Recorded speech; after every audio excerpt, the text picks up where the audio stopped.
रजनीश जेके।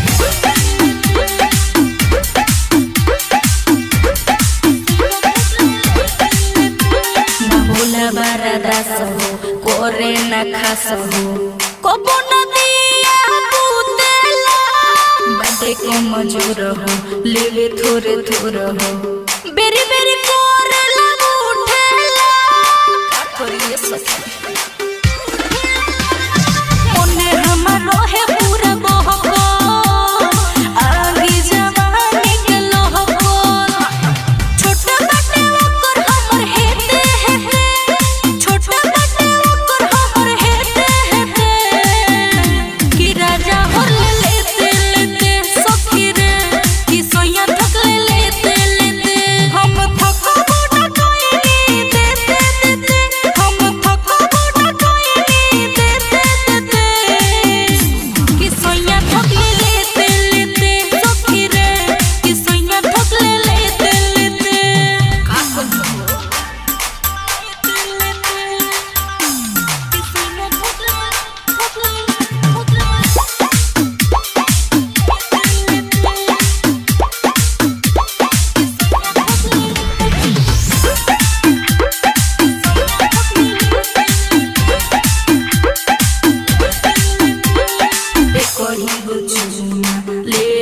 सखी मन गोइला छछुआई रे कहियो कुछो करे नहीं पावे दूध मलाई खाई रे सब्जियां में जता ये सखी।